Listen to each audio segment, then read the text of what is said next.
Bienvenue dans cette nouvelle vidéo dans laquelle je vais continuer le processus qu'on a entamé déjà maintenant il y a une semaine ou deux ensemble.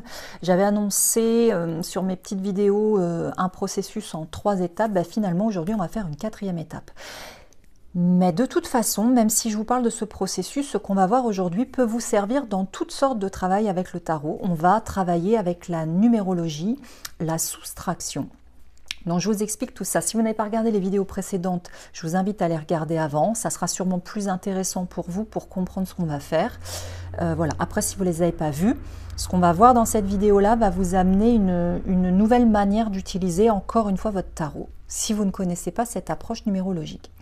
Donc, petit récapitulatif rapide. Dans le premier épisode, on a utilisé les arcanes majeures comme des images pouvant potentiellement représenter des situations de vie. On est allé choisir volontairement face visible, on ne l'a pas tiré au hasard. L'arcane qui correspond à la situation sur laquelle on a envie pour laquelle on a envie de comprendre des choses, ce qu'on vit en ce moment. Donc moi j'étais avec mon pendu. Dans l'épisode 2, on est allé voir les enseignements qui précèdent et qui suivent cette étape de vie, ces enseignements-là, etc. Dans le 3e épisode, je vous ai proposé d'aller chercher la lame qui représenterait votre état idéal. Si cet état-là est problématique, parce que bien heureusement dans la vie, il y a des moments où on est dans une étape de vie où ça va, c'est cool, c'est fluide, on est dans la joie, on s'épanouit, on se réalise, tant mieux, c'est génial. Quand c'est comme ça, on n'a pas besoin d'aller chercher un état idéal. On travaille avec la lame positive dans laquelle on est, et c'est super chouette et on en profite. Hein. C'est comme quand on est là-haut. Il y a des moments dans la vie, voilà, hein, on descend, on monte, puis des fois ça se pose et on est bien content. Donc, quand c'est comme ça, on ne va pas chercher des problèmes là où il n'y en a pas. Hein. Voilà. Donc, état idéal, état actuel, et puis les enseignements avant-après. Aujourd'hui, dans la vidéo, on va aller, finalement, symboliquement, voilà, je vais faire ça comme ça. Finalement, là, on a comme un tirage à 4 cartes. Hop, je vais faire ça comme ça. Aujourd'hui. Donc, je vous rappelle qu'on travaille uniquement en choisissant les lames face visible. On n'est pas du tout sur un travail de tirage où on serait en train de tirer les cartes et puis d'aller les tirer au hasard. Et ce travail en face visible, il est extrêmement intéressant avec le tarot. Moi, c'est vraiment ma pratique préférée du tarot, avec le dialogue avec les arcanes, avec le voyage intérieur. Mais tout ça, c'est vraiment... j'aime beaucoup travailler en face visible, parce qu'en fait, notre inconscient et notre intuition nous mènent toujours là où il faut. Aujourd'hui, on va aller ajouter une carte ici. Et pour ça, on va à nouveau, on ne va pas la tirer au hasard, on va la calculer. On va chercher quelle est la lame qui nous permet de passer de cette étape à celle-là. Alors moi, mon exemple, il est très intéressant parce que j'ai choisi le mat en état idéal. Voilà, sincèrement, hein, puisque je fais mon processus avec vous, et le mat, il n'a pas de nombre. Et nous, on va devoir calculer. Donc c'est super intéressant pour tous ceux qui parmi vous, peut-être comme moi, auront choisi le mat en état idéal et qui m'auraient demandé, oui, mais comment on fait pour calculer? Bon, je vais vous proposer 2 choses par rapport au mat. Sinon, si vous avez choisi n'importe quelle autre lame qui a un nombre, c'est ok, vous pourrez calculer. On va faire une soustraction. On va faire une soustraction pour trouver ici quelle est l'étape qui nous permet de passer de là à là. J'ai appris ça encore avec Georges Colloy, j'adore, il appelle ça l'arcane navigateur. La lame qui va nous permettre de naviguer de l'un à l'autre, comme si c'était un petit bateau, on part d'un port et on navigue et on va aller à l'autre port. C'est une soustraction. Voilà, c'est un chemin à parcourir de l'un à l'autre. Juste pour vous expliquer, je vais mettre par exemple celle-là. Moi, je garderai le matin pour vous expliquer le calcul. Donc, ce qu'on va faire, c'est qu'on va calculer de 12 pour aller à 21, quelle est la lame qui doit venir ici. Donc, de 12 pour aller à 21, normalement, il manque 9. 12 plus 9, je dis pas de bisous, 19, 20, 21. 12 plus 9 égale 21.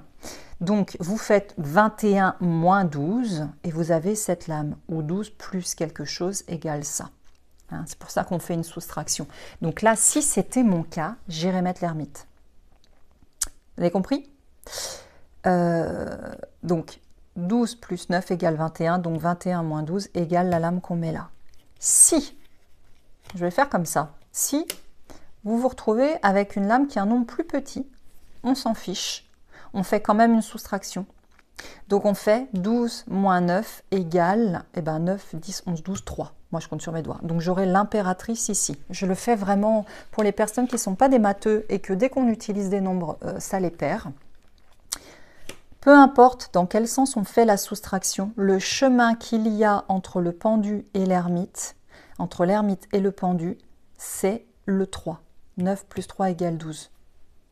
Ok, on veut ici le nombre qui est la soustraction de ces deux-là. J'espère que je ne vous perds pas. Hein. 12 moins 9 égale 3. Ok. Et donc, dernier truc, si vous avez comme moi choisi le maths, nous sommes bien embêtés puisque le maths n'a pas de nombre. Donc, on dit que par convention, c'est le 22. Mais en vrai, il n'a pas de nombre. Donc, pour moi, je vais faire deux choses différentes. C'est que à la fois, je vais me dire, ok, si c'était 22, mon 12 pour aller au 22, il me faut le 10. Donc, mon chemin pour passer du pendu au mat, c'est la roue de fortune. Ok. Mais, et mon poil vient de craquer, donc il confirme, mais il n'y a pas de nombre. Ce qui veut dire que s'il n'y a pas de nombre, il faudrait que je fasse 12 moins 12 pour arriver à rien. Donc, hop, je vais aller le chercher. Mais il est là, super, j'ai un deuxième tarot sous la main. Je pourrais aussi me dire que pour aller au mat, il me faut un deuxième pendu. Spécifiquement avec le mat. Si vous aviez ici la justice et que vous avez mis le mat là, il vous faut une justice ici aussi. Ok? C'est bizarre. Ou alors, vous avez deux possibilités, il vous faut une justice. Ou alors, si vous voulez prendre la convention 22, vous faites 22 moins 8 et vous aurez la lame qui va là. Ok, si je vous ai déjà perdu, je suis désolée, rembobinez et puis calculez ce qui vous correspond. Moi, je continue pour ne pas perdre le fil de mon aventure et aller vite. Hop. Donc, moi, je me retrouve avec deux lames, d'accord? Je vais faire dans mon cadrage, je ne sais pas trop ce qu'on voit. Bon, je vais la prendre après, celle-là. Je vais la prendre après. À quoi va servir cette carte-là? Je vous disais, c'est un arcane navigateur, c'est un chemin. Ça veut dire que si je veux aller de cet état-là vers cet état-là, il va être intéressant pour moi d'aller questionner cette énergie-là à l'intérieur de moi, hein, bien sûr, hein, par rapport à mon état. Donc, je me retrouve avec une roue de fortune qui vient me questionner. Vous auriez n'importe quelle lame ici. Donc, on va se demander, qu'est-ce que cette lame vient me proposer à nouveau comme enseignement de vie, comme dynamique, comme questionnement, pour que je puisse évoluer et aller me transformer et aller vers cet état-là. Donc là, c'est chacun, chacune, bien sûr, qui va aller voir ce que nous propose, puisque c'est un chemin. Si j'imagine une petite histoire et que mon personnage c'est le pendu et qu'il va falloir qu'il se redresse, qu'il aille prendre un bâton pour qu'il puisse aller marcher la tête légère comme le mat, eh bien ça c'est quelque chose qui pourrait l'aider. Donc là c'est vraiment intéressant d'aller travailler effectivement avec les similitudes et les liens qu'il va y avoir entre vos deux lames ici. Moi dans mon exemple, comment mon pendu pourrait être invité à retirer les mains de son dos pour aller attraper la manivelle. Et peut-être avec la roue de fortune, se libérer de quelque chose. Est-ce qu'il faut qu'il se libère du petit cordon ombilical qui en réalité ne l'attache pas du tout, ici, qui le relie à sa lignée? Voilà, est-ce qu'il a quelque chose à aller libérer dans ses fonctionnements inconscients, puisque dans la roue de fortune, on est avec les répétitions des schémas. On est avec une notion de libération. Donc, est-ce que cette roue de fortune pourrait inviter ce pendu à retirer les mains de son dos et à aller attraper la manivelle pour finalement changer de cycle, pour aller mettre un coup de roue dans sa vie? Mais pour faire ça, qu'est-ce que ça veut me dire? Alors, c'est toujours pareil, c'est qu'est-ce que ça vous dit à vous? Qu'est-ce que vous ressentez? Encore une fois, n'essayez pas de calquer un truc théorique du tarot, parce que moi, si je fais le travail, le processus pour moi, bah, je vais aller chercher ce que ça me raconte. À moi personnellement, je ne vais pas me demander tout de suite dans le tarot. La roue de fortune pourrait me questionner sur voilà, un truc que peut-être je récupère de la lignée, qu'il serait bon finalement que je me libère en prenant conscience grâce à la roue de fortune pour ensuite partir dans un mat beaucoup plus léger. Mais c'est une interprétation tout à fait possible. Donc là, c'est hyper intéressant d'aller observer en fait les similitudes. Dans ce pendu, par exemple, on a les deux colonnes hein, qui sont là, les deux arbres ici, là, qui ont été coupés, qui sont jaunes, qu'on va retrouver ici sur la structure.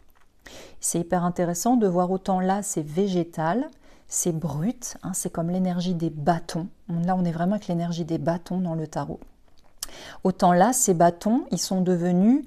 ils sont facettés par l'homme, hein. J'allais dire ils sont industrialisés, c'est pas le bon terme, mais vous voyez ce que je veux dire, ils ne sont plus naturels.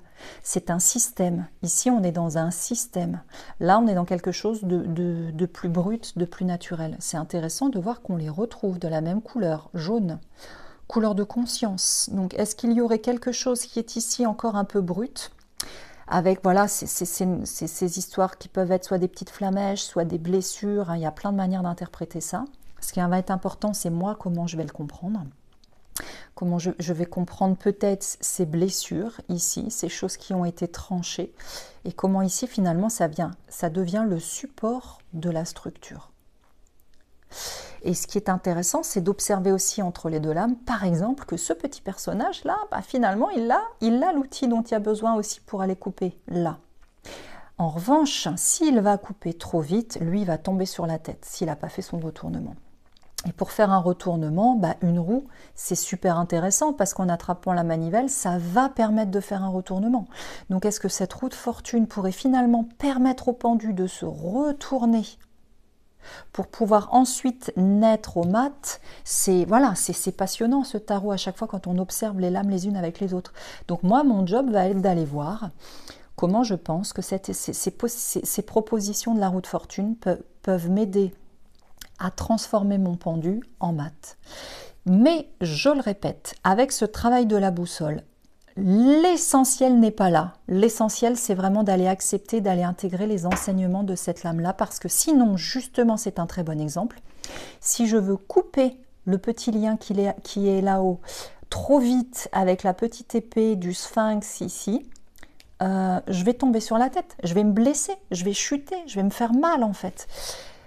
Et le pendu nous parle d'un timing. Hein, vous vous souvenez, cette horloge cosmique, il nous dit l'œuvre se fait, laisse les choses. L'enseignement du pendu, c'est une invitation à l'arrêt.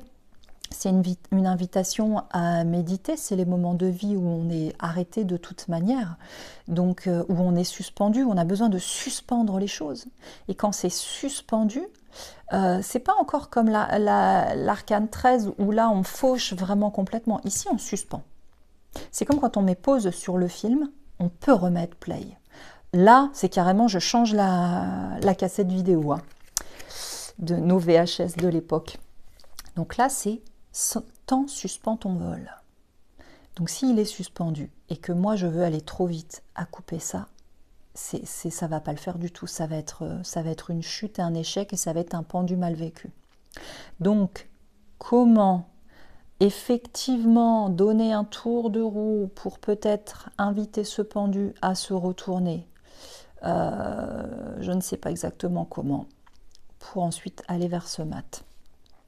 Voilà, donc moi je voulais vous montrer ce travail-là. Hein. Donc bien sûr, si vous avez le mat, c'est intéressant de faire les deux versions et de se demander effectivement comment cette espèce de jumeau ici peut inviter avec d'autres énergies du pendu. Moi, j'aurais vraiment, comme il est double, j'aurais envie cette fois-ci d'aller le mettre comme ça.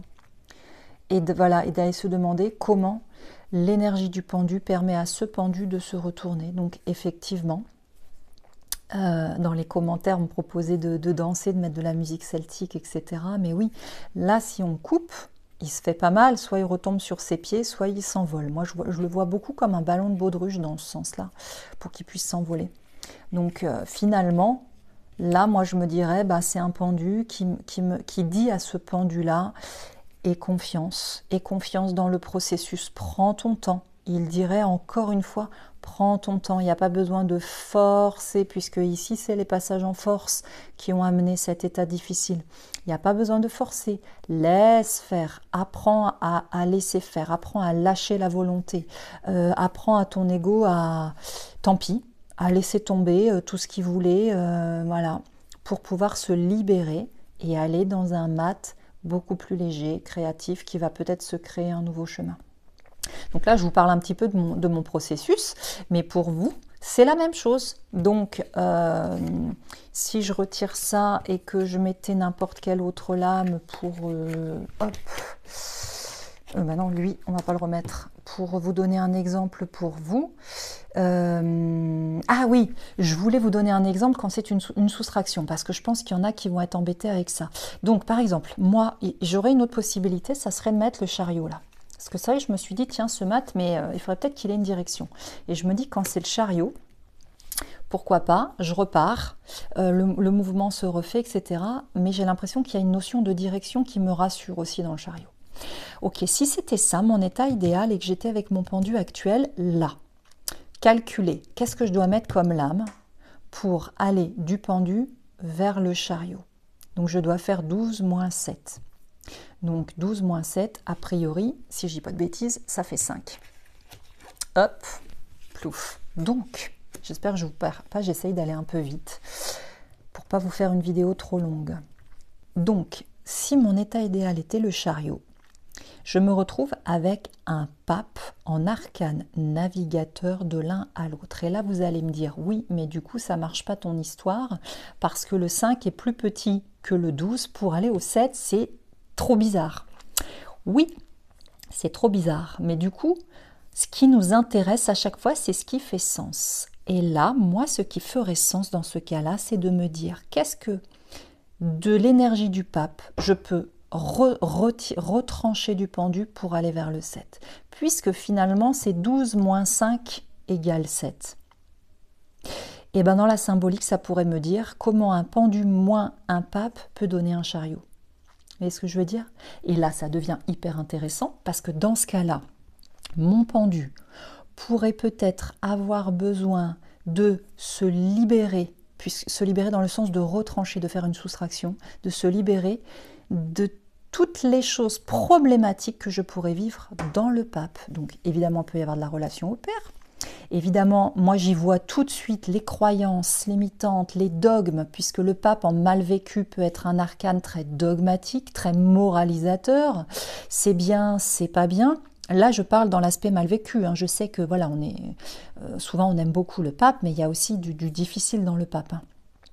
Est-ce que mon pendu, si je voulais aller dans un état idéal du chariot, est-ce que mon pendu, peut-être il n'aurait pas besoin de se libérer, voilà, de conditionnement, de croyance,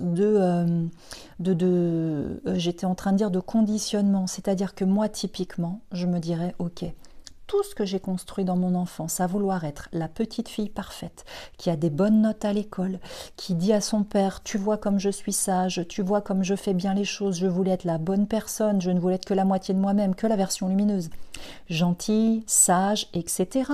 Qu'est-ce que ça a provoqué ici? Des refoulements? Des refoulements, puisque là, c'est quand même notre animalité, notre puissance, notre potentielle agressivité. Et bien ça, quand on est dans un pape mal vécu, qu'on a envie de dire oui, tout va bien, machin, vous savez, le pape mal vécu, c'est typiquement la religion qui, au Moyen-Âge, faisait peur aux gens en disant, voilà, si vous êtes des mauvaises personnes, vous irez en enfer, il faut que vous soyez généreux des bonnes personnes pour aller au paradis, quoi. Et on est encore avec ces dogmes judéo-chrétiens, mine de rien, on les a, moi je sens que ça vit en moi, ça a vécu très longtemps et ça vit encore, et c'est pour ça que je suis dans ce pendu, ce désir d'être la bonne personne, d'être bien, de dire ah là là là, voilà, allez, le bon Dieu il va être content, j'ai tout fait bien, le Père symbolique va nous reconnaître, donc là-dedans il y aurait le besoin de reconnaissance, le besoin d'être validé, il y a plein de trucs. Après c'est toujours comment ça va nous parler à nous. Donc moi je me dirais, ok, eh ben mon pendu, il a peut-être besoin de se soulager un petit peu de toutes ces croyances qui font que du coup je suis passée en force à m'obliger à être la bonne personne, la petite fille parfaite ou la femme parfaite, etc. et que ça marche pas.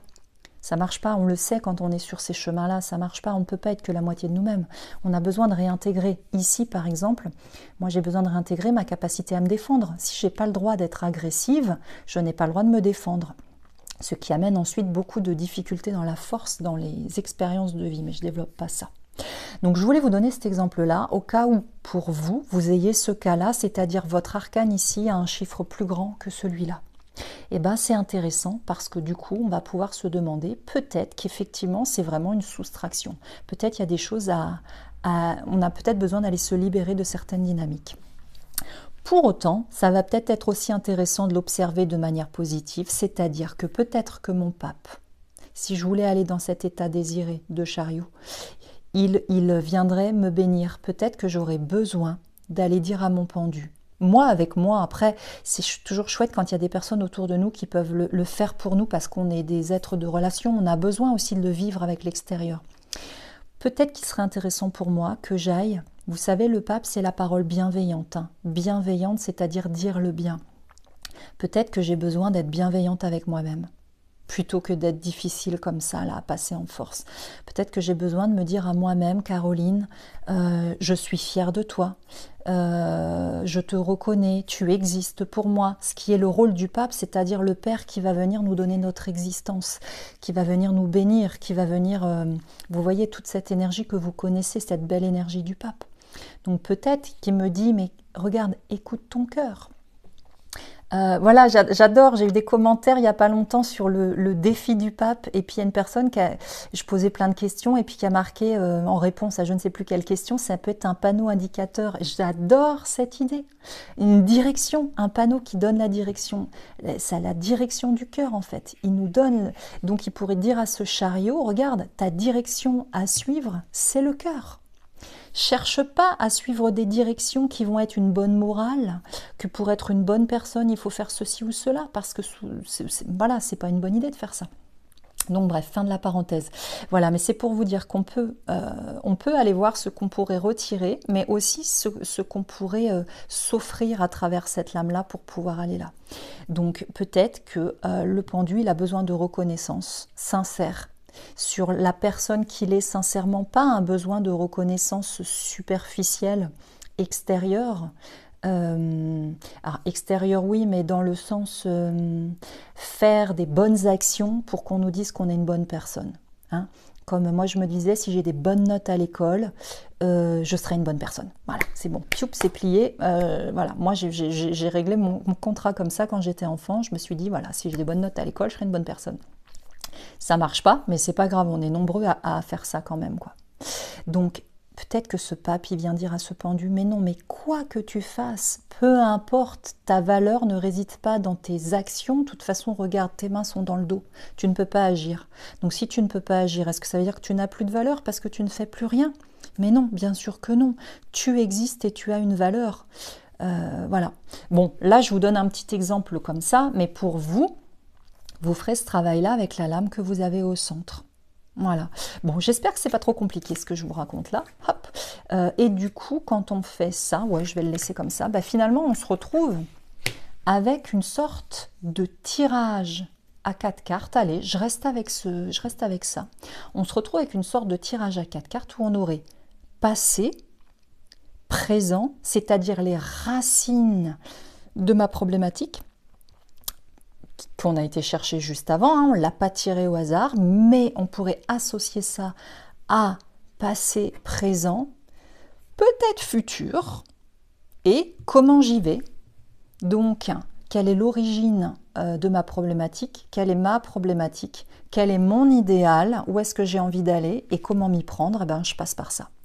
Et là, on se retrouve avec un tirage à 4 cartes qui peut être super intéressant à faire, et on a tout travaillé en cartes à choisir volontairement, face visible et en numérologie. Voilà, donc cet arcane navigateur, on peut le faire avec toutes sortes de tirages. C'est toujours hyper intéressant à faire. Et donc ça, on le fait dans... Hop, si je veux retirer ça, on le fait dans une boussole de base. C'est-à-dire quand vous travaillez, là je fais une petite parenthèse pour les personnes qui sont dans la formation Tarot ma boussole, mais je vous rajouterai des vidéos plus tard, mais je crois que j'ai déjà bien expliqué dedans. Hop, je me remets là. Et je vous le dis à vous tous, comme ça, quand vous faites avec vos amis, hop, je les remets un peu. Quand vous faites avec vos amis ou vos consultants, voilà, peut-être ça va vous inspirer des protocoles avec vos consultants, ce que je raconte. Allez, pouf, je repars comme ça. Voilà. Et bien cet arcane navigateur, vous pouvez tout le temps l'utiliser. Moi, je trouve qu'il est hyper intéressant. C'est-à-dire que là, vous allez demander à vos amis ou à votre consultant, comme on l'a fait, de vous présenter sa situation. Même si vous êtes toutes sortes de thérapeutes, c'est toujours hyper intéressant d'ouvrir une consultation. Voilà, bienvenue, qu'est-ce qui vous amène et est-ce que même vous aimeriez jouer un jeu avec moi? Si vous êtes joueur, eh ben, est-ce que vous pourriez choisir une de ces images-là pour m'expliquer ce qui vous amène? Voilà, je fais n'importe quoi et peut-être quelqu'un a mal au dos et il dit moi je vais prendre cette carte là parce que j'ai une scoliose et j'ai très mal, etc. Et puis en ce moment, je sais pas, j'ai perdu mon job, c'est compliqué, je divorce, je dis n'importe quoi. Et la personne, elle vous explique sa problématique avec une carte. On va tout travailler plein de choses avec ça et puis après vous allez lui dire ok, quelle serait votre situation idéale? Alors, je sais pas, pour l'exemple, j'ai envie de faire n'importe quoi et d'attraper celle-là au hasard. Et il vous dirait, du coup, j'adorerais être plutôt dans cette carte-là parce qu'il y a une tour et j'ai envie de construire ma maison. Je dis n'importe quoi. Parfait, génial. On accompagne la personne à aller ressentir cette énergie-là. Et là, on va faire le calcul pour avoir l'arcane navigateur qui nous emmène de l'arcane sans nom vers la maison Dieu. Donc, de 13 à 16. Là, c'est pas compliqué à calculer, il nous faut 3. Donc on irait mettre une impératrice au centre et on irait se demander, toujours en ressenti, comment l'impératrice pourrait aider l'arcane sans nom à aller vers la maison Dieu. Et là, on a un travail super intéressant à faire. Voilà, je voulais vous présenter ce travail-là parce que je trouve qu'il est vraiment hyper riche. Il change des tirages. Voilà, des fameux tirages un petit peu habituels, il amène d'autres dynamiques. Voilà, allez, j'arrête ici pour cette vidéo pour qu'elle ne soit pas trop longue. J'espère que c'est clair. Si c'est pas clair, vous le notez en commentaire. Et on continue l'aventure ensemble avec d'autres vidéos. Je vous souhaite une très belle journée.